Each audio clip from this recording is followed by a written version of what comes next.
All right, how's it going? We should be live. I'm hoping we're live now. How's it going, boys? Good, Everything's man. good. Can't complain. Pretty good. Still looking forward to this card.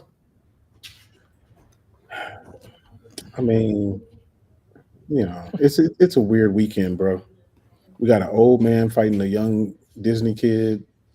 We got two old dudes that should have fought already. Like it's a lot of There's a lot old. going on. Yeah, I'm I'm looking forward to it just to see what happens. I mean, like we're gonna get some closure one way or the other. Yeah, I'm glad we get I'm glad at the very least we get the boxing tonight as opposed to tomorrow because that would have been tricky. It would have been tricky to navigate both because I legit might have jumped over to Paul and just because it's Mike Tyson. I mean, if you genuinely had to ask the question, who would you rather watch, Mike Tyson and Jake Paul or Jones and Stipe? The answer's not doesn't jump out to me. Do you know what I mean? It's not that easy to navigate. mm. It's a tricky one. What's up, You Doctor think we're Lee? gonna get any drama in the Tyson Jake Paul fight, or is it gonna be kind of uneventful? What are you expecting? Well, they're wearing pillows on their hands, so Yeah, that's a concern to me. And it being like 2 minutes, it being 2 minute rounds as well. I think they're doing the best they can to protect Yeah. Mike Tyson, which I'm pretty happy about to some extent. Because as soon as I heard this fight was announced, I was like, I'm pretty much the same as you guys. I'm like, what the fuck are they doing to this guy? Why are they doing this? Do they hate us? And then when it got cancelled the first time, we were all celebrating. Jax and I definitely were. Mm-hmm. Um, and obviously, it being put back again is disappointing. But now that we're here, despite all the pad work they're showing from Mike, I'm nervous, man. I'm very Yeah. nervous. Yeah. I don't want to live in a timeline where Mike Tyson gets knocked out by this bell end. We're yeah. about to I enter it. feel you on that. The slap though, did the slap get you more interested or no?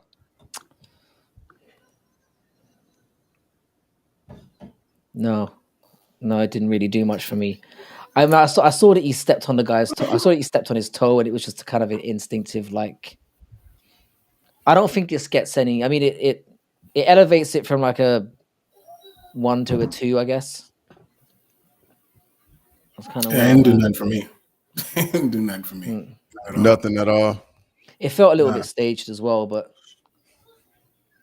Yeah, I mean, I honestly don't feel as though the fight should even be happening, but it is what it is. We're here. We're gonna watch. We're gonna see what happens. But I if will you if celebrate. you go I like, will celebrate if Jake Paul gets knocked out, though. I would definitely celebrate. oh, I'll be very. Absolutely. Oh, I mean, I'll be very happy the fight happened. It will be the best idea ever if it goes down like that. I'll be thrilled. For real. That's kind of where I'm teetering. Um, but I'm gonna watch it. Like I said, and I'm happy it's on the Friday. And I was just gonna say, if you're doing a live stream, I'll probably just watch along to yours because I was considering maybe doing one as well, but it'll be 4 o'clock in the morning, and it probably won't start until 5 o'clock in the morning, knowing how boxing goes down. You know how that is. Mm-hmm. Yeah. I don't think I've got the stamina for that. No, So that's a we'll rough see. one. That's a rough one. Real rough. Yeah. You see When Paradox in the chat over there? it's not, it's actually not Paradox. It's DJ Aiden, his number one fan. Yeah, which is it's always good getting DJ Aiden popping up in the comments. What's going on, Ramlin Dad? Congrats again on the new addition to the family. Just having a kid. Yep. Yep. Oh, congratulations! Look forward to the Well, I talk about sleepless nights. When my son was born, he was a little legend. He slept like 16 hours, the little G. So Luck of the draw right there. luck of the draw. Yeah, he was amazing. And then he'd sleep he'd sleep like 14 hours at night, and then he'd get his 2-hour nap in during the day as well. It's like he just understood the deal. He understood the get down. So it was good. And he still gets his 10 hours now, so I can't complain. Nah, But Jeremy don't do congratulations. that. Is it Jordan Yep. and not Mm-hmm. Jordan? Congratulations, Mm-hmm. brother. Big news. Is it a boy or a girl? Does anyone know? That does matter. It's a girl. Girl, yeah. How you doing, Stevie Jackson? We're good, man. We're just we're kind of setting up a well, we know that the weigh-ins have gone down, so we're gonna kind of watch the ceremonial weigh-ins, kind of, and then we're gonna talk a little bit about the card. Cheddarhead's here as well, and Crystal. God damn, the regulars are turning up and showing out. Mm-hmm. Yeah, we think. I mean, as much as we gunned down on John Jones, and I personally thought we cooked him pretty badly the other day. That's quite. I didn't realize how bad we'd cooked him until I went back to edit it. I was like, yeah, we kind of went in a bit hard. It felt just like a normal conversation. I don't know if you find this as well, crossover, but whenever we do like those topic videos, it's just like an impromptu conversation, and it feels very run of the mill. It feels, and then I go back to the editing suite, and I'm like, Jesus, what the fuck did I just say? I'm not even sure if I can put this in there, you know. And then I do it anyway. Of course, you're gonna believe it in the video. That's you, Frankie. Sadly, is me. It is me. Hey, shout out to you, Dr. Evil, man. I appreciate you jumping in, leaving comments, all that good stuff, bro. Yeah. It's good to see some new people up in here as well. I know that some of these guys are some of your chat guys, which is cool. I need to hang out there a little bit more. So do you want to start just breaking down the fights, and then I'm not sure when the ceremonial weigh-ins start, but so the way, I mean, I know it's supposed to start up in 7 minutes, but I'm totally down. I'm totally down with going through the cards. It's whatever you guys want to do. Yeah, we can go through it. I'm pretty sure. I mean, I don't know if they're gonna be on CP time or not, but we'll see. We will see. John Jones running the show now, so he'll probably be on CP time. he can get new gloves and everything. Yeah, Joe, I was just saying that when I went on a little bit of a side ramble. It's like, even though like we really hate John Jones, or I really hate John Jones anyway, I can't really, and I used to love him, but there's something special about a John Jones card, even when it's not stacked the way that it potentially could be. It's like I gun the guy all the time, but it's like I feel like pushing the boat out a little bit further whenever he's on a card. There's just something about it. I don't know. I can't explain it. So like, I'm all on board. So probably do a watch along on Saturday, and doing this now. It's we never do a live for a weigh-in, but. And as I've said before, he is probably the person I've had the most success with making videos about on my channel. So it's a bit of a love-hate relationship with him, to be fair.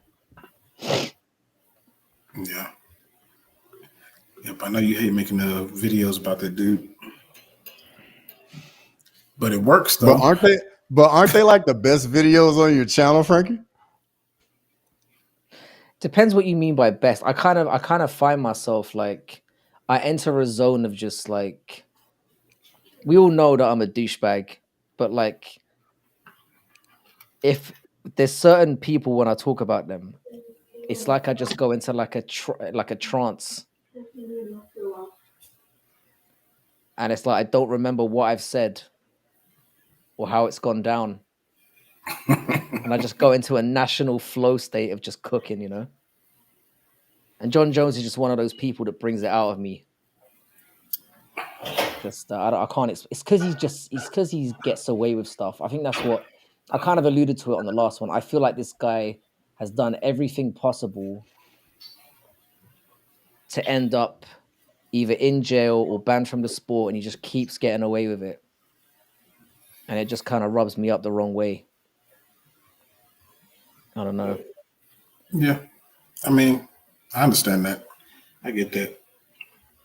It's hard to even push back on that. I mean, I like John Jones, but I like John Jones in the cage, not outside the cage. So outside the cage, he's garbage, man, and that's filtering to how people think about him inside the cage. And then everything that's going on with this whole Aspinall thing is just icing on the cake. It's just giving people ammunition to throw stones at him. So I mean, he made this bed at this point. So it's like, how normally, like, if it's somebody that I vibe with, like, I'm like, I'm gonna stick up for you. But like in this case, I'm like, I can't even say anything.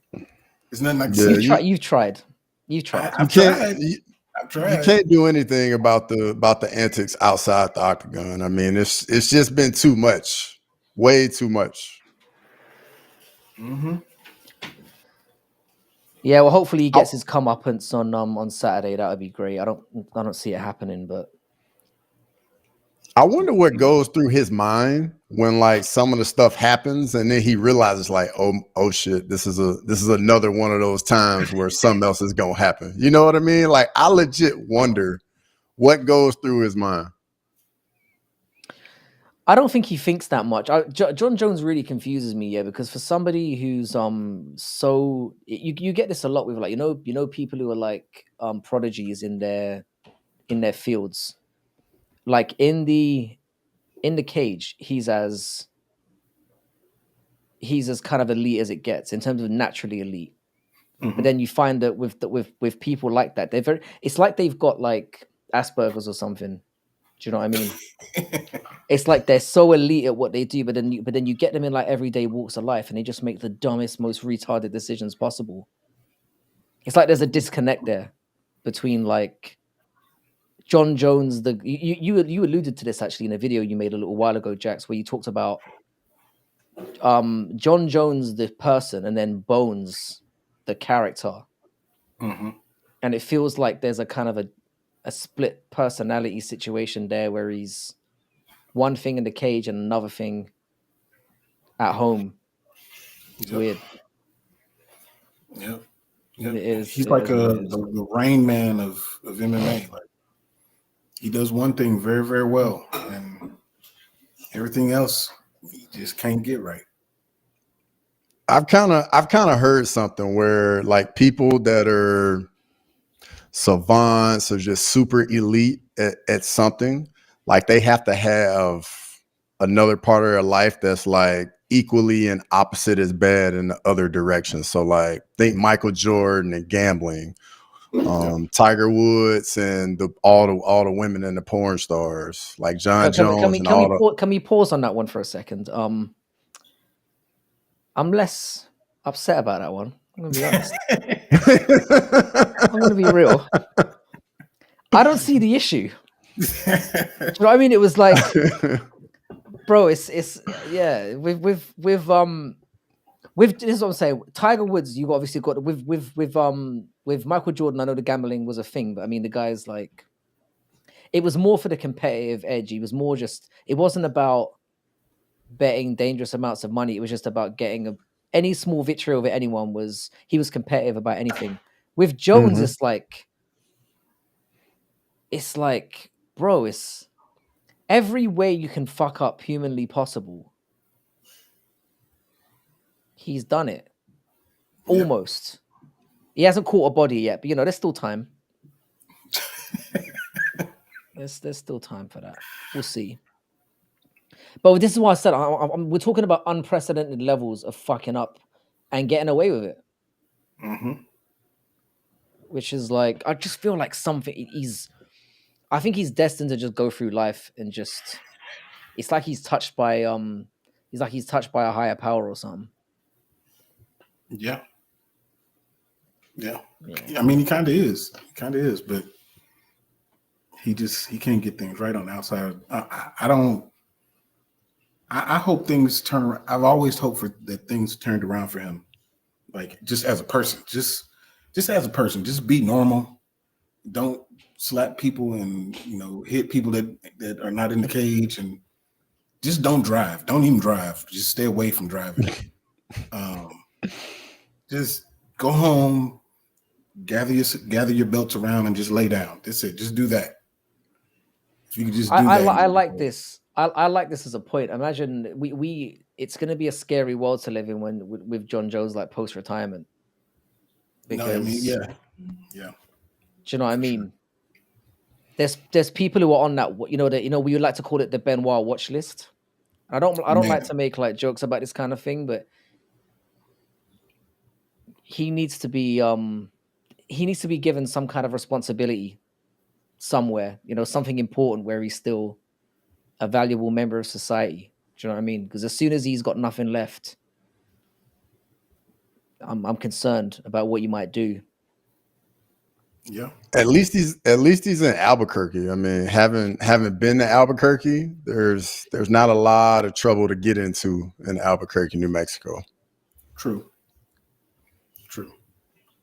He'll find something. I guess he'll find some. Yeah, he'll find a way. Of course he will. He might run into Walter White out there.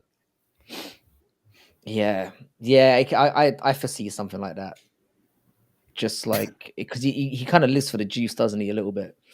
Yeah. But I like that. I like that as a point for sure. So now that the weigh-ins have actually taken place, I was talking to Crossover about this before. Did anyone actually miss weight?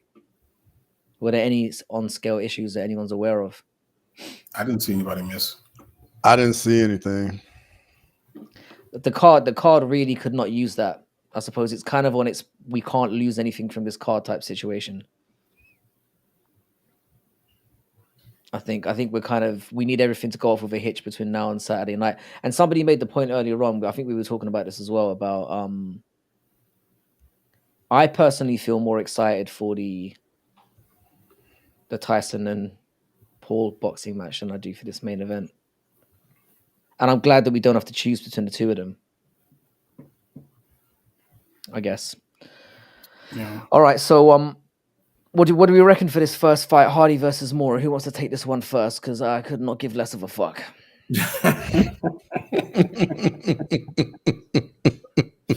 I'll say this. Veronica Hardy, she is, kind of entertaining for, the space that she's in, I suppose. But I feel like her striking it's leveled up since she's kind of been reintroduced into the organization, after that time off or whatnot. And I'm really really supportive of what she's doing right now. Mora, I mean, if the fight's super boring, then Mora won.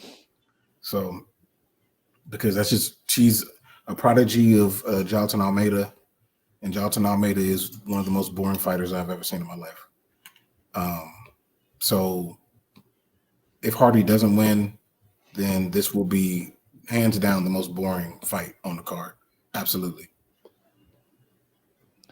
What do you reckon, Crossover? So are you edging Veronica Hardy then, just for the record? Yep. Mm-hmm. Okay.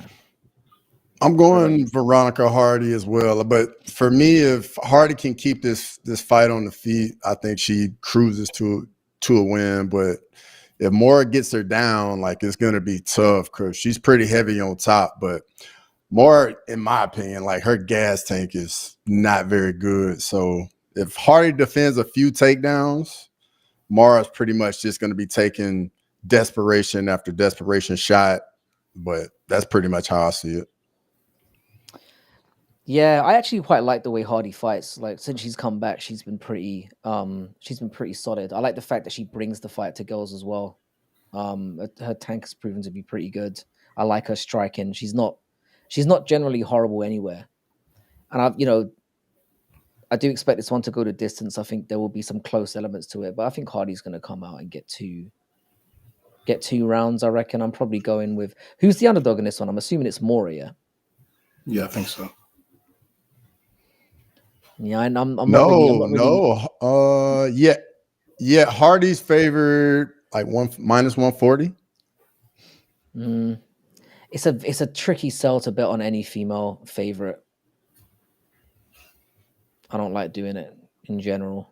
It always I wouldn't bet on comes it. back. I wouldn't bet on this fight. I wouldn't even add it to a parlay because Oh no. I mean, there's a chance of them because Mora is bigger than Hardy too, so she could suffocate her. It's possible. Mm. That is in her bag. And she's younger as well. Probably had less Mhm. miles on the clock. Yeah, I'm probably gonna go. I'm probably gonna go Hardy, but it's a tricky one. I definitely would stay away from it. I'm assuming that Paradox has bet on Mora, seeing as how Hardy's campaigning for her right now. I know Sniff is bricked up right now. Sniff is bricked up hard. Yeah. Yeah, I'm gonna edge Veronica. Should we move on then? We've got 3 for Hardy. Who's what's next up on the card? I've already forgotten. Hafez versus Elliott. Yep. Okay. This one's slightly more exciting. Yeah. Yeah, who you got crossover in this one? I went with Oban Elliott by decision in this fight. I'm gonna be honest. Like, I made my decisions before the new gloves, but I mean, both guys have finishing rates under 40%, so I see this fight definitely going to decision. Okay, what do you reckon, Jax? I'm leaning Oban Elliott as well. I think that Basel he ain't shown me nothing since he showed up on short notice against JDM. When he fought Mickey Gall, like, I mean, he won, I guess. He won because somebody had to win. But, I mean, he looked garbage in that fight. He looked better in the fight that he lost than the one that he won. So, if he keeps going that direction, like, he's going to be watching the card with us. So, I think Oban Elliott's going to, especially with these new gloves, I think he might crack him, man. I think people are missing out on the when Hafez came into the organization, he came in on really short notice, and there was some issues with like the juicing stuff because obviously on the regionals they don't check for that, and he came in at very, very short notice. So I'm not overly confident that like he was a clean athlete going into that, which might explain why he was able to put in such a good performance against JDM. But I think if we get that guy, I think he's gonna. I mean. It was weird as well because it's weird what you say about the Mickey Gall fight because I remember betting on him for that one and he was like minus 400, I think, and he did not look like a minus 400 in that fight. And I thought my parlay was going under the smoke. Did we do a watch along for that? I think we did, yeah. It was a very quiet part of the. I remember us both being like, I was already looking up like who else to. I was already looking up who else to bet on because I was certain that it was going in the toilet. Yep. It's funny how I didn't talk about that when we made our video about how we get fucked over by bets all the time. I didn't mention how I managed to sneak that one under the table. But yeah, he's I think what Paradox is saying about Elliott's chin has got me concerned a little bit because I think if maybe Hafez with a full camp, a little bit of time in between, if he shows up looking anywhere like he did against JDM, I think he could be a problem here. And I like him as an underdog. I think the issue here for me, this one, again, if you're betting on this, I wouldn't put Elliott on my ticket because I just think the difference between them is negligible. And I haven't seen Elliott face anyone that good. So, true. I think if I had to bet on this just for the value, I'd probably go Hafez, but I can see why you guys are going Elliott. So I'm going to go against you guys on this one. Just, fuck it. I do like Oban Elliott, but he's also, he's Welsh, and I don't think he can be trusted for that reason. So, I know my people, like I know the people around my area, and I don't know. I'm gonna leave it there. I'm gonna edge Hafez, but I think it could end up being a decent fight. I expect it to be scrappy. All right, who's next up? Who is it? Denise Obama? Oh no, Denise. Yeah, okay. Tibura and Denise. I'm interested to see what you guys think about this one. Brian, this is I don't know if I'll be sitting down to watch this one. I might be going to get me something to eat, something like that. I mean, Denise could knock him out though, and that's kind of what I expect. kind of a semi-sloppy striking fight where Tybura can't get him down and Denise knocks him out with something sloppy. So I think Denise wins, and maybe they reboot that Derek Lewis fight. That's pretty much the same way I saw it. Just Tybura, like them being on the feet and Denez pretty much being in the center of the octagon, starting to piece them up a little bit, and then Tybura tries to get some takedowns here and there, but Denez manages to keep it on the feet and then gets a KO. Oh, we did. Yeah, I actually, we'll do Mickey Gall next. I think we needed some separation from Mickey Gall and Hafez just to make this card make sense. Yeah, I actually put I put a bet on for this a couple of weeks ago when the card was first, when the odds first went up, and I put Tybura in my parlay, and I don't know why I did that, because he's old, and I think like he's old and his striking's not great, but I just feel like Denise again hasn't been tested. That's fair. I think that's very fair. I think if it gets past the first round, I think Tybura wins it easily. That's kind of my take on it. I just think that I think Denise he's obviously got decent pot to him. He's very, very young.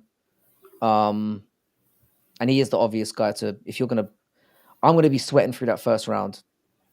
But I think if Tybura can get through it. I was really impressed of how he bounced back against Spivak, who I think is actually very decent. And I think there's a cutoff point at heavyweight, isn't there, where you've got like the top 2 or 3 are in the league of their own. Then you've got kind of the next 3 that are kind of in a band of their own, and then you've got kind of the king of the bottom feeders that have like Tybura and those guys, and then you just got dog shit like from 10 onwards. And I don't think Denise has fought anyone to prove that he could end up being in that kind of mid part range, but I don't think he's fought anyone yet to show me that he's above bottom feeder level yet. And this could be the moment to prove it if he belongs in that band. And I think the fact that Tybura is nearly 40 is a concern as well, but we know heavyweights have a little bit more longevity. So I'm going to go with Tybura just because I bet on him, but I'm not confident about it at all. But shout out to Tybura for holding on to that hair, man. It's still on. Still on. Clinging on. Shout out to both of us, by the way. Shout out to you, bro. You got a fucking man, Tybura, come on home, man. Get you a baldy, brother. Get you a baldy. All right, let's stick Mickey Gall on, seeing as the chat is actually upset about the fact that we skipped him over somehow. Let me see if I can find him on here. We skipped Mickey Gall because he's not a UFC fighter. That's why he got skipped. So this might be to get the snacks refreshments fight right here. It might be a little snacks refreshments block. Maybe you got about 30 minutes. There's a few fights in the middle there that are just yucky. And this is one of them. Back to back. Is Mickey Gall the favorite? He is, yeah. I think so. Man. Didn't Brahimaj like almost have his ear ripped off? Yeah, or have Griffin. part of his. Yeah. Yep. That would change you, wouldn't it? Yep. That'd affect you. And I just coming out next week, I interviewed Max Griffin. So and we talk about that. He's got a tattoo of the ear. That's fucking cold blooded, man. Yeah, it's crazy. But that might, if you almost take a guy's ear off, you're gonna. That's something to hold on to for the rest of your life. Yeah, you know what I mean. Pretty much. I don't know, man. I got to go with Ramiz Brahimaj on this one, just on the fact that I don't. You know how sometimes I'll call people regional champions. I'm like, you're good enough to be a regional champion, but not to be anything significant in the UFC. I don't even think Mickey Gall's a regional champion. So Brahimaj, if he's supposed to be in the UFC, he has to beat Mickey Gall. Yeah. What do you reckon, crossover?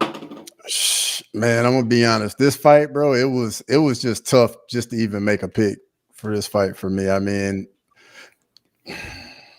It's I hard went to pick. Brownies. It's hard to pick when you don't care, innit? Like legit hard. Yeah, it's a like, little bit of that for sure. But it kind of was like I just flipped the coin and was like, all right. But I went with Ramiz as well.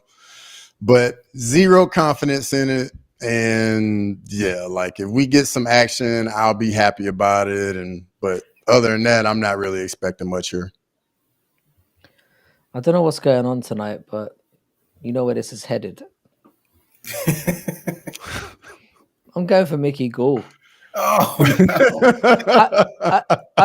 I thought he was actually quite good against Hafez. He got into a nice, and he's a very, he's very big for the division, and I think Brahimaj is proper dog shit as well. At least like Gall has like put on some decent performances. So I don't know, man. I'm going with Mickey Gall. I mean, I'm not. Again, I'm staying away from this as everyone should. Yeah, I ain't bidding on this. Not bidding Yeah, on I that. saw improvement. I saw improvement. Hey, crossover. There's a question in the chat that I feel you need. Oh to yeah, I see that, brother. I never had the box fade, bro. Like I always had the little low Caesar, like my whole life, pretty much. And then when it was time to come home. Speaking as the only white person in the room here, what the fuck is a box fade? Don't just casually drop that in there and then move on. Do you know what I mean? I'm like, I'm trying to see how to explain it. It's like where you get it faded, and then up here it's a little more hair, but it's flat up top. Oh, I've just googled it. I got you. I know what that is. I got you. I can pull it up if you need me to. Matter of fact, he referenced Juwan Howard specifically. Juwan Howard's box fade was legendary. Mm-hmm.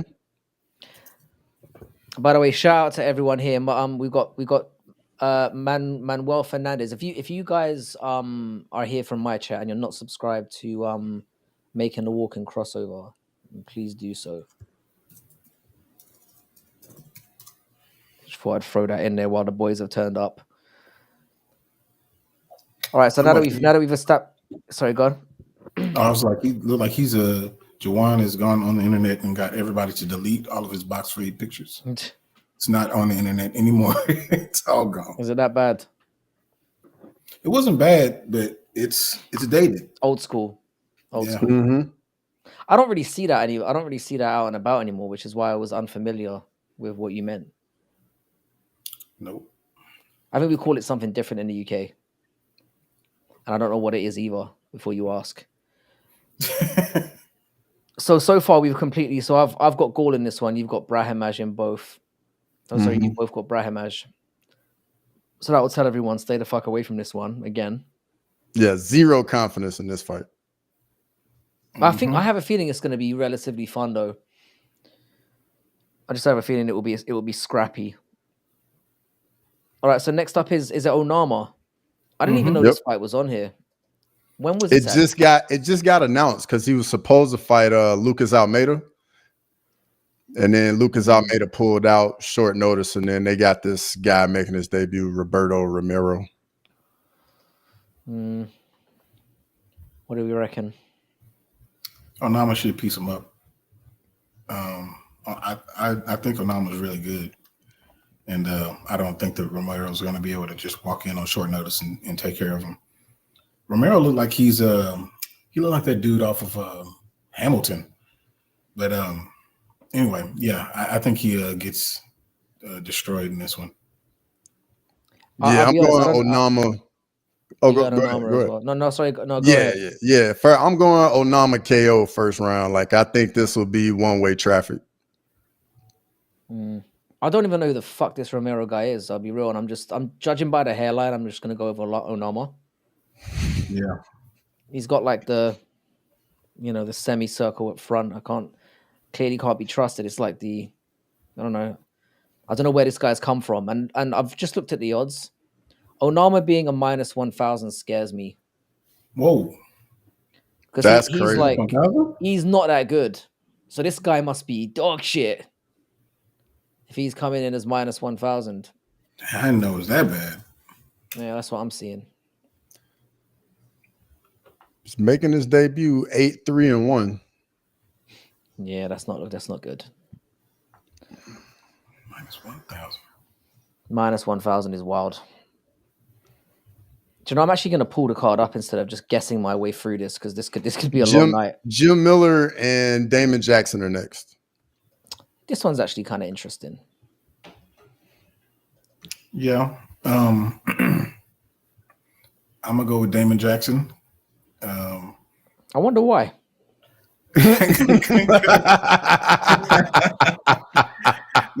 He sees this. When a guy's got your personal phone number, you can't pick against him. For real. Yeah. Nah. I mean, I think he's got a path to victory. What I really want to see is I want to see the scrambles. I want to see the grappling between these two. Not as much the striking. Even though I think Jim Miller is a very good striker. I just want to see the grappling just to see where it goes. But I'm gonna go with Damon Jackson, but y'all know why. I'm with you again on this one. But for slightly different reasons. Like, I definitely want Jim Miller to win. But I think all the damage he took at UFC 300 combined with his age is, I don't think he's going to look even as good as he has in the last couple fights. And that's why I'm going with Damon Jackson. But I'm expecting this to be competitive, though. And it wouldn't surprise me at all if Jim Miller were to win. Yeah. I guess it's official. I'm going with Jim Miller.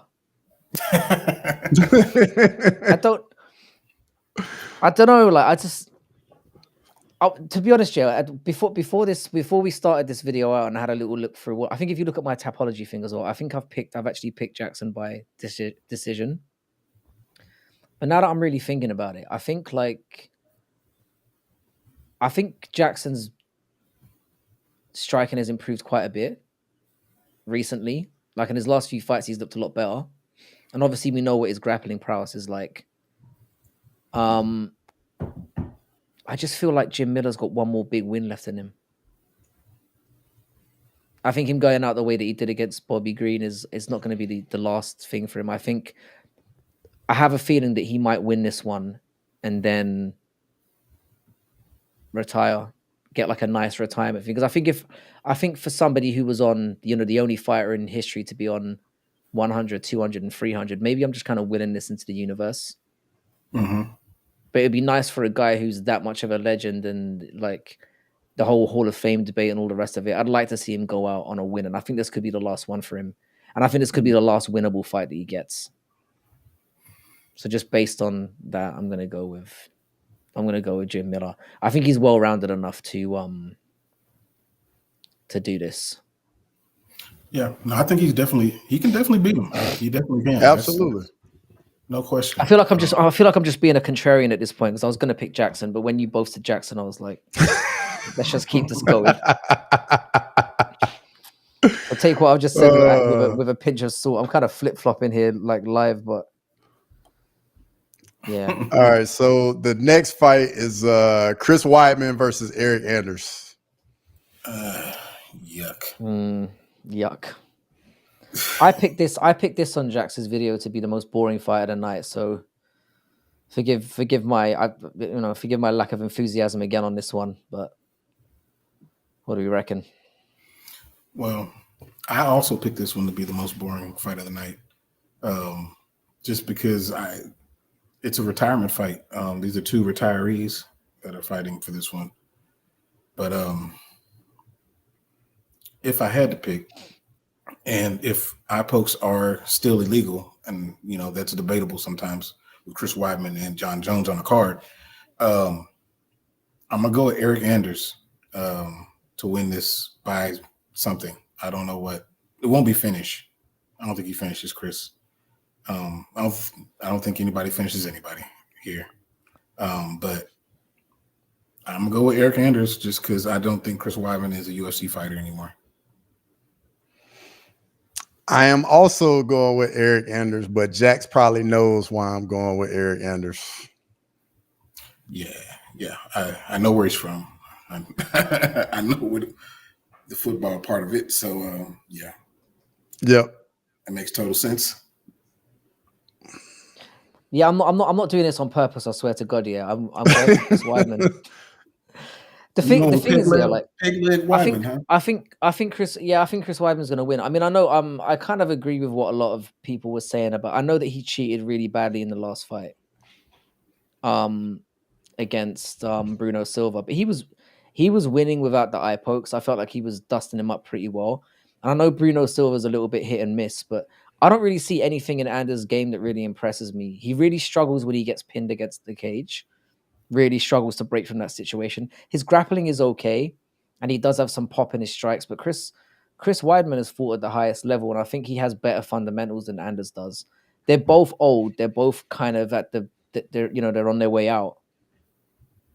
But I don't see anything in Anders where I think, how's he going to finish this fight? And I just think Chris Weidman, he's got more veteran craftiness about him to drag. I mean, it's going to be a horrible fight. Let's just establish that straight away. This is going to Yep. be dog shit. But Mhm. I think that suits Weidman's game a little bit more, and I think it's going to be horrible to watch. But I think Weidman's going to edge this out by like just doing the right By eye things at pokes. the right time. Split decision. Potentially split eyeball. S- Potentially split eye split pokes. lid. Yeah, yeah. I'm going with Weidman. I just think I think he's a little bit better all round, and the fact that, like I Now, said, he's faced better guys as well. Absolutely. I now just this think now he's this next fight is one I'm very excited for. Jonathan Martinez, Marcus McGee. Yeah. Now we're getting into some real fights here. Mm-hmm. This is gonna be a good one right here. Yeah. yeah. Like, This is secretly the one I'm looking forward to probably the most outside of one or two on the main card. I think this is main card worthy considering what we've got. But absolutely. Absolutely. And as soon as this one got announced, I mean, I just been waiting for Marcus McGee to fight again. I mean, from what we've seen him do in the Apex, in these smaller shows and just walking through people, man, just destroying people. Like, I thought it was going to take a little bit longer for him to get this chance, just because he's not as in your face and vocal as other people. But I'm happy that he's getting a shot at somebody with a number. And I think he makes the most of it. And I think he knocks Jonathan Martinez out. interesting. Interesting.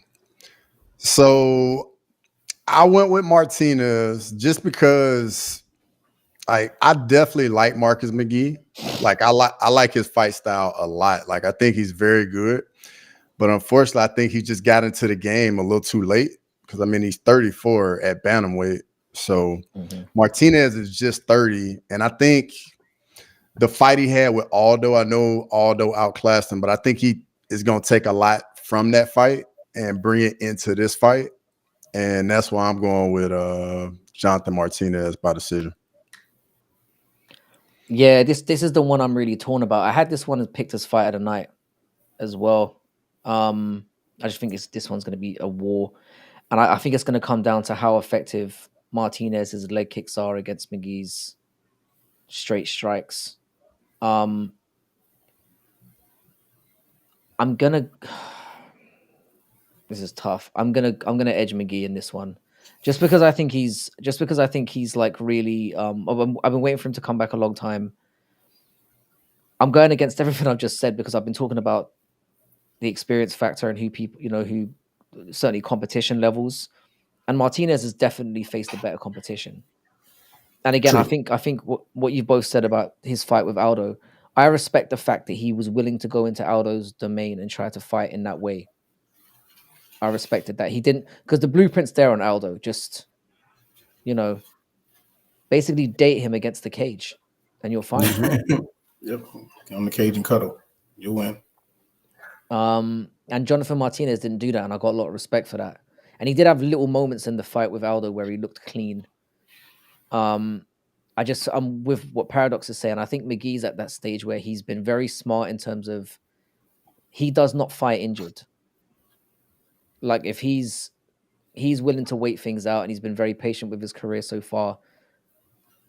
And I'm just very impressed with this guy, and I think he's gonna. I don't know if because I don't think he finishes Martinez. I think this is going to be razor close. I think whoever wins, there's going to split be decision. I can see a split decision. I can see it being one of those ones where we get to the end of it, we get to the judges, and we're all looking around like we don't know. I have no idea, and not like, oh, like the judges are fucked. We don't know. More like I genuinely don't know who won this fight, and nobody being upset either way. Whoever gets the nod, but I'm gonna edge McGee just because I think it's I like him as well. There's a little bit of bias in that regard as well. I've liked his performances so far, so I'm gonna edge McGee. But it's this for me is one of the best fights, top 3 fights on the card. Absolutely, it's better than John Jones and Miocic. Anyway, what's next? Ruffy and Neon Top. Okay, we can do this if we want. I guess we can do this if you want, guys. This is a fighter nerd we're talking about, but go ahead. We already know how this gonna go. It's just a matter of when he does it and how he does it. Mauricio Rufy, to me, like that's my favorite fighting nerd. Just the way that he moves in the cage and the flair and flash that he has is so dope. And Double L on top, like he's gonna lose. I don't like his face. He's gonna lose.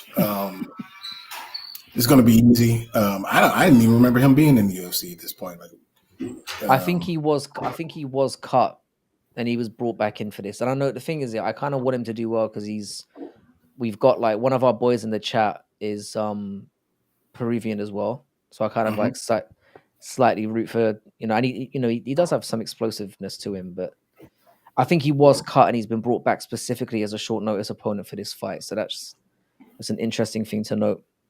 Yeah, no, that's good for him. I don't think it's going to work out, and I think he's going to be embarrassed. Hopefully, he doesn't for his sake, his own sake.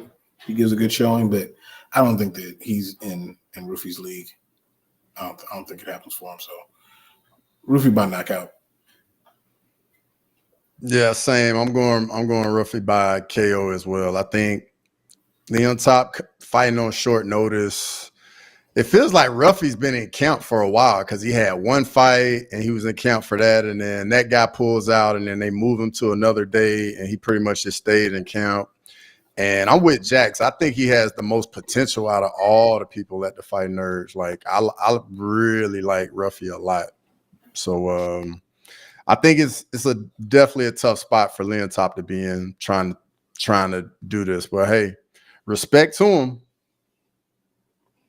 Yeah, I think with Lontop, it was one of those ones where I think he was basically given the option of you're not coming back or you can take this murderer.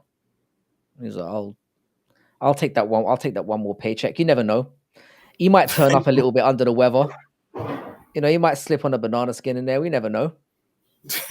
You take the opportunities you're given, I guess. Yeah, this is going to be brutal. In terms of my favorite fighting nerds, again, I'm not doing this to be a contrarian. Like I'm probably highest on Gene Silver. There's just something I really like about the guy. But it's a preference thing, This should be brutal. I think they've elevated him to the main card for a good reason. I think he's going to show out, and I think the fighting nerds are on a crest right now. They've clearly booked this to make that gym give them even more of a boost. And I think this one's going to be quick. And I think the odds reflect that. I think, again, though, Lontop does have some power. I wouldn't be betting on this at minus 800, as good as Rufy is. Like, I think in any MMA fight, when you've got two guys in there that can shut the lights out, I wouldn't be betting. I wouldn't even be parlay fluffing Rufy in there at minus 800, as good as he is. But he should win pretty comfortably. He should. Yeah, so I'm going to go with Rufy. I think I'm with you guys. I'm going with first round murder. 187. 187 piece. All right. So what's next up? Vivian Araujo versus Karine Silva. Okay. I actually don't think this fight is that bad either. I've got a few opinions about this one. What do we Yeah, reckon, that was boys? interesting too when you said when you mentioned that you were excited about this one. I was very surprised. You thought I But was going to pick it as most boring fight of the night, but that must have been very disappointing. I'm it getting less was. predictable in my old age. It's the dementia setting in. Yeah, it was a curveball. I wasn't ready for that one. But I mean, you know how high I am on Karina Silva and Natalia Silva. Almost anybody named Silva. Pretty much. That's a good base for MMA. But I do think that Araujo is very good in a lot of different areas. But I think that Silva is it's her time to ascend at this point. And Araujo, they've been putting her up against people that are kind of making their name off of her at this point. And like she's kind of slid into a Neil Magny role in the division. So it's kind of where it's going. I think Silva's going to win. I don't think she's going to finish her. I think it'll be a decision, probably 29-28. I'm going with Karine Silva as well. Some I actually didn't know. I think she's on like a 9-fight win streak, and like 8 of them are by finish. So when I saw that, I was like, really?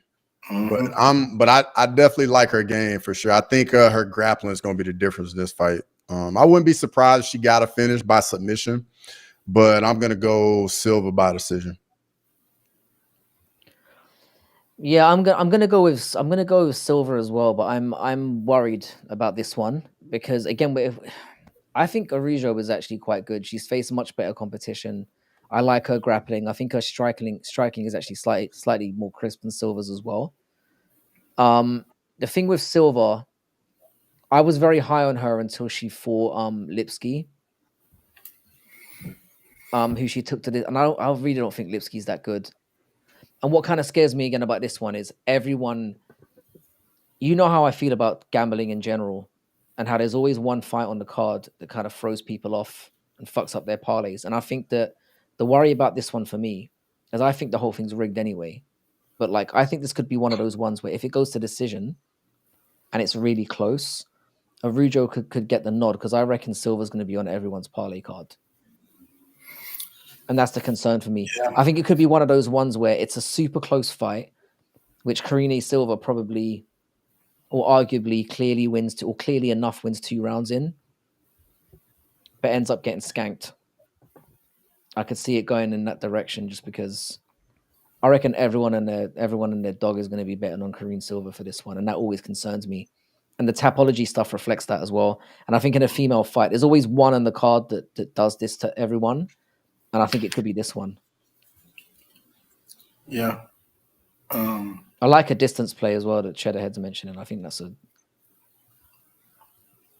yeah. I would lean towards that distance play as well. But I mean, you're right. Like this is a little bit more even match than people may think. Araujo definitely has a path to victory for sure. She can, and she's a veteran, so she can squeak out a couple of rounds. And that's all she needs. Yeah, I think it's one that I've bet on. I've got Silva. She's in that same parlay I put on with Tibura, so it's probably not going to matter by the time I get to that stage. But yeah, I think there's a banana skin in here for sure somewhere, and I wouldn't fuck with it personally. Yeah. Is this true about the 310 main event, or is No Chill blowing smoke up our asses? I haven't seen anything about it. I just went on Twitter. That ain't true. That can't be true. Ain't no way. That can't be true. Yeah. If it is true, this is great for Shavkat. My God, if he ends up drawing this, I can't see Kobe getting that fight though. After having how many title shots would it be now? 4? 3. Well, 3 too many. 3 for sure. Yeah. Like 3, yeah, but still, like after his last fight, Because I mean, he got Yeah. 50-45 by Leon. Which Yeah, looks that even he worse looked now. awful. He looked so bad in that fight. No, Kobe shouldn't. Kobe doesn't deserve that fight. Kobe pretty much doesn't deserve to fight somebody in the top 5 at this point. I think he needs to be fighting far, far down if he fights again. I have no faith in him doing anything in the UFC. Period. He might as well retire. To be honest. Yeah. It would be interesting. A lot of credit. I mean, it wipes away the whole like he's not any narrative out there that he's been ducking fights would be eliminated instantly if he took the Shavkat fight. It would be. Because I mean, if you're a ducker, you're not ducking Ian Gary over Shavkat 100%. Maybe Colby's being honest in that he's mainly looking for fights that are like scary on paper and draw on paper. Could end up being the narrative that's actually true. He might not be talking complete shit. Yeah. Yeah. The next fight. One, though. Sorry, my bad. Up? I was just gonna say next fight we got Bo Nickel versus Paul Craig. Shout out to Paul Craig for his sick one-liner in the press conference. I really like that one. Did you guys hear what he said to Bo Nickel?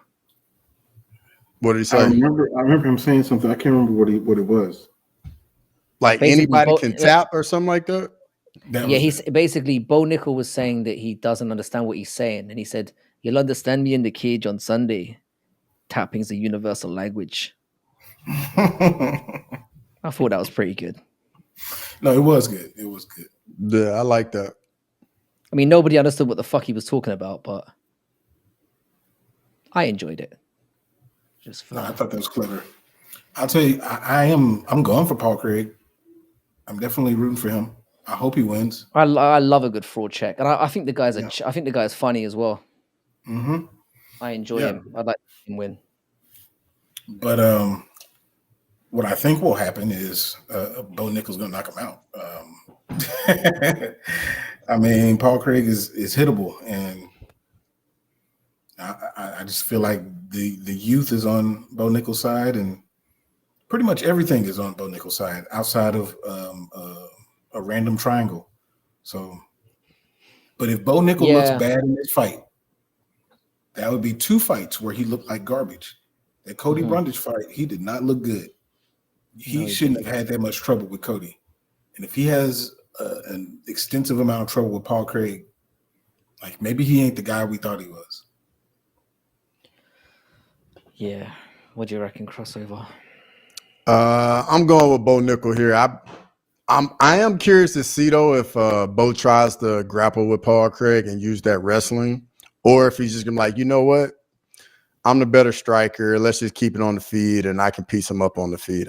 I'm very curious to see what route he goes, but I'm picking Bo Nickel by KO as well. Yeah, I've got the same. I think I do love Paul Craig. I enjoy him very much, but I just think he's going to get chinned out in the first round. I think that the triangle thing worked a couple of times because he had the element of surprise. Everyone knows that's his only trick now, and no one's going to stumble into. And it's literally his only trick. He's got nothing else to his game.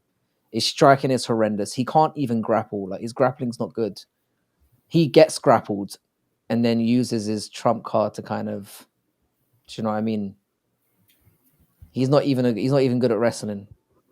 Like his striking is very, very. It's not even average. And I mean, it looked below average at light heavyweight, which he never should have been fighting there in the first place. And middleweights aren't particularly skilled, but they're generally more skilled than light heavyweights. So I don't like this for him at all. I think Nickel's going to chin him because he's got no fear. He can go in there and swing, knowing that Craig isn't going to be able to chin him back, which would be hilarious, by the way. That would be hilarious. If Paul Craig knocked his ass out. I want Bo Nickel to get fraud checked because, again, it's just... I don't like the way he's talking already. And as you said, that Cody Brundage performance was dog shit. So... Bro, it's a rite of passage, man. It's a rite of passage to get fraud checked, man. Like, once you get fraud checked, and I hate the term fraud check, but, like, it's relevant. And if that happens, then he can start to really formulate who he is. Like it's almost like we need to see that that aura that you think you have cracked, and then we'll be like, okay, now we're gonna see what you can really do. I don't know why it has to be that way, but it kind of has to be that way. Yeah, if it's too easy, you don't. It's harder to grow when things have been too easy. And I'm thinking maybe that Cody Brundage fight might have been that wake up call for him, and why he's had another extended period of time off, because I don't think he handled him the way he was expecting to. So That was UFC maybe it's 300, right? Mm-hmm. yeah. Yeah. Which again, the fact that he was on the main card for UFC 300 at 6-0 is wild. But whatever. Next And he ended fight, up kind we of sneaking it got out. Charles Oliveira versus Michael Chandler 2. This one's gonna be fun. Yeah. It will be fun. It'll be fun for sure.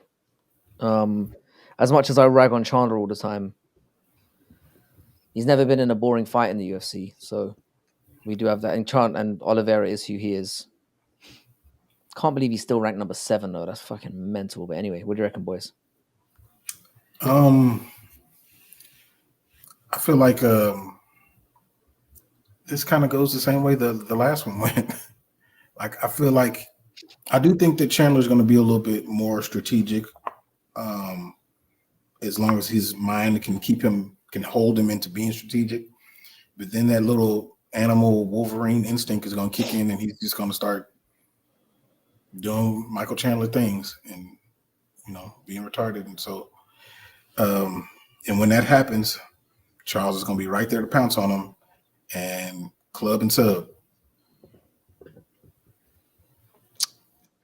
I see it going the same way the first fight did as well. I think the first fight, Chandler's gonna have a little bit of that nervous energy just because he hadn't been in there in a while. But at some point, once everything starts flying, man, Michael Chandler's gonna be Michael Chandler. He's just gonna go wild, try and get into a brawl, and try and knock you out, or he gets knocked out, and then he's gonna get rocked at some point. And I like Oliveira just a little bit better in the chaos when it's all when everything's flying around.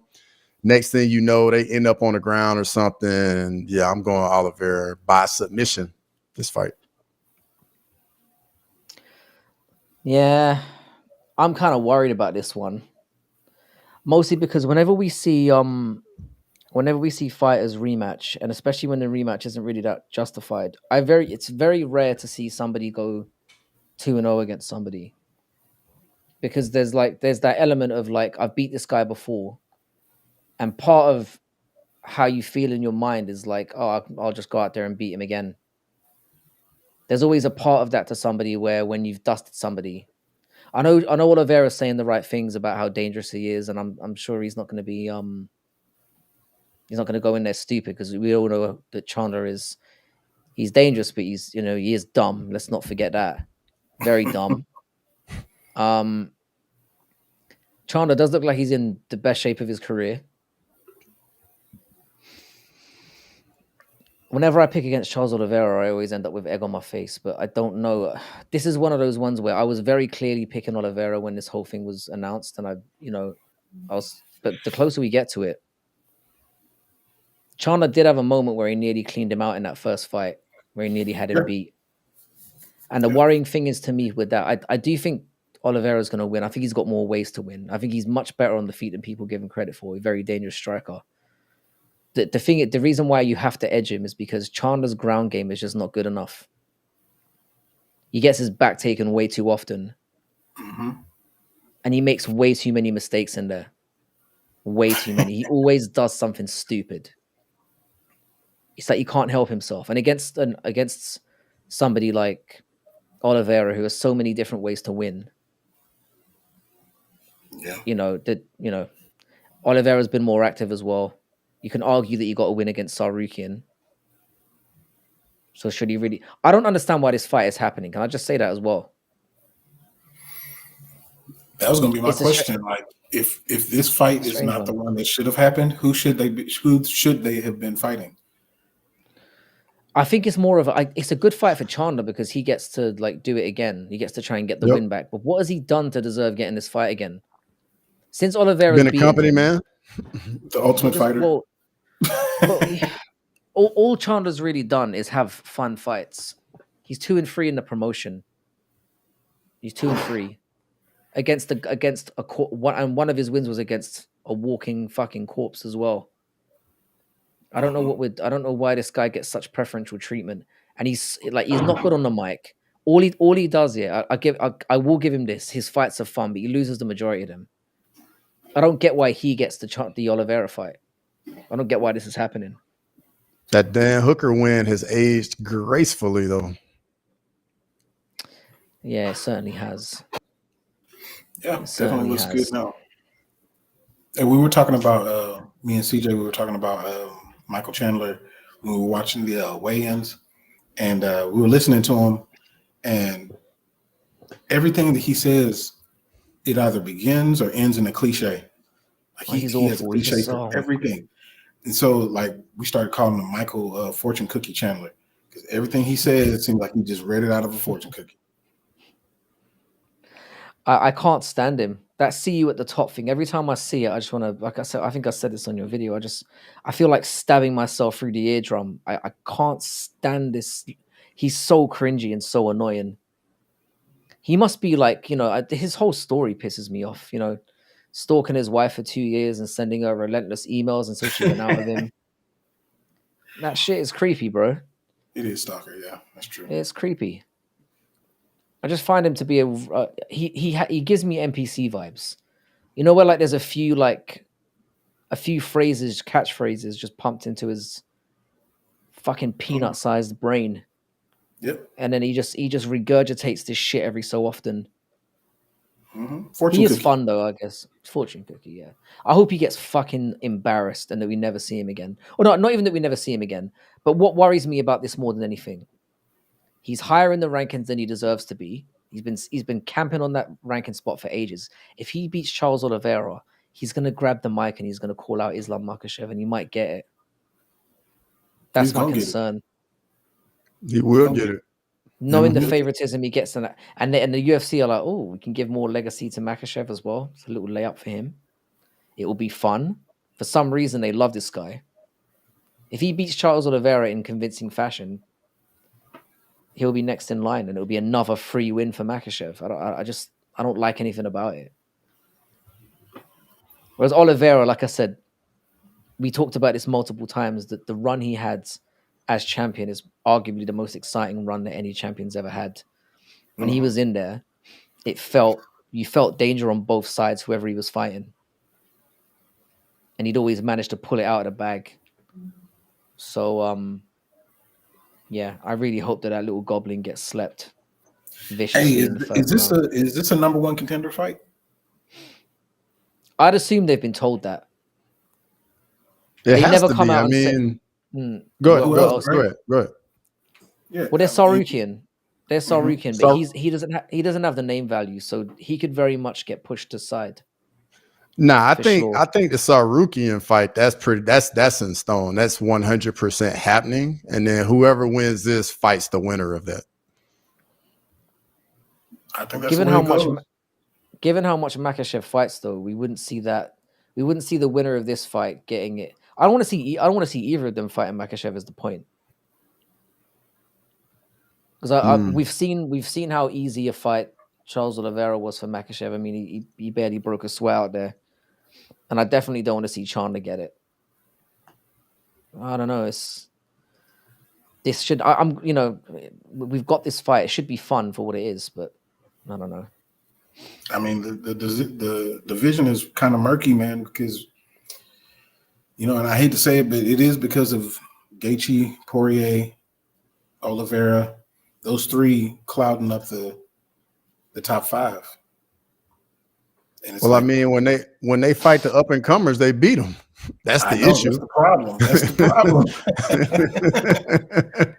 It's murky, man. It's real murky. Yeah, you can't. I guess you can't really begrudge them for that. They're same. The reason why I'm more angry with like Gaethje and Poirier is because they tend to they beat somebody way down the rankings and then they fight each other again. Mm-hmm. And then it's like fucking like it's like, you know what I mean? They're fighting the same guys. It's like that's why I have an issue with it. But yeah, hopefully Oliveira wins, and you know, I don't think we see either of them. I think the thing is if Chandler wins, he could disrupt the Sarukian thing. I genuinely think he could. I actually Sarukian did think get banned. Chandler Islam would actually be exciting. I would definitely pick Islam in the fight, but I definitely think it would be exciting for sure.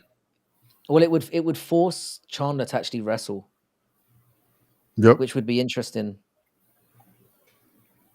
I think that Chandler has a shot. He got a shot in that fight, though. He does have a shot, and it is because of how reckless he is. Mm-hmm.